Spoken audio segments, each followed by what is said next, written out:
पोलिसांबद्दलची जनतेची धारणा बदलण्याची तसंच नवीन फौजदारी कायद्यांबद्दल जागरूकता वाढवण्याची गरज पंतप्रधान नरेंद्र मोदी यांनी छत्तीसगडमधल्या पोलीस परिषदेत केली अधोरेखित। जनतेनं व्होकल फॉर लोकलला जीवनाचा भाग केल्याबद्दल पंतप्रधानांनी व्यक्त केला आनंद। नाताळ आणि नववर्ष खरेदीच्या वेळीही या मंत्राची आठवण ठेवण्याचं मन की बातमध्ये केलं आवाहन। उद्यापासून सुरू होणाऱ्या संसदेच्या हिवाळी अधिवेशनाच्या पार्श्वभूमीवर नवी दिल्लीत सर्वपक्षीय बैठक।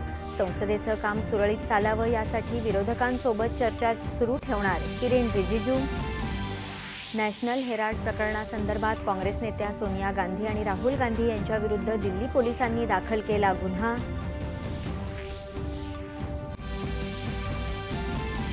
न्यायालयीन अपील दाखल झालेल्या नगरपरिषदा आणि नगरपंचायतींमधील सार्वत्रिक निवडणुकांसाठी सुधारित निवडणूक कार्यक्रम राज्य निवडणूक आयोगानं केला जाहीर। रांची इथे खेळला जाणारा भारत आणि दक्षिण आफ्रिका यांच्यातला पहिला एकदिवसीय क्रिकेट सामना उत्कंठावर्धक स्थितीत।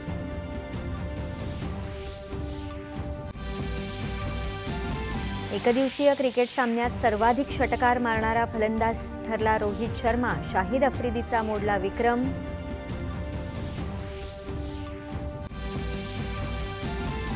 अझलन-शाह चषक हॉकी स्पर्धेत बेल्जियमकडून भारताचा 1-0 असा पराभव।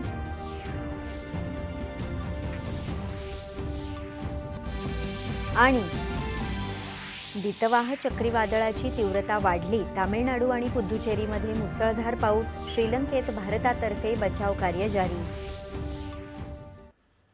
नमस्कार, 9:30च्या